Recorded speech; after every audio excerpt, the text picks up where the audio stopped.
एका दयाळू महिलेने बाळाला जन्म दिला होता आणि त्याच घरात मुंगूसही लहान होतं.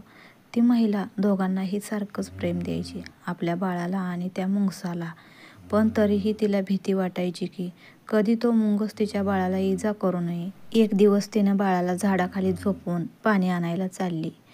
जाताना नवऱ्याला सांगितलं, बाळाकडे लक्ष ठेवा.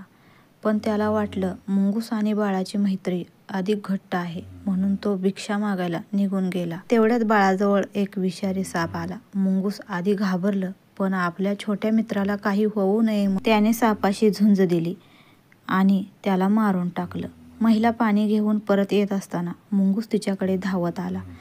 त्याच्या तोंडाला रक्त पाहून ती घाबरली आणि गैरसमजात त्याला इजा केली. पण घरी गेल्यावर बाळ सुरक्षित आणि साप मृत पाहून ती जोरात रडू लागली. या कथेचं तात्पर्य अपूर्ण माहिती, घाई आणि भीती यातून घेतलेला निर्णय अनेकदा निरापराधावर अन्याय करतो. माणसाने सत्य जाणून घेऊनच निर्णय घ्यावा.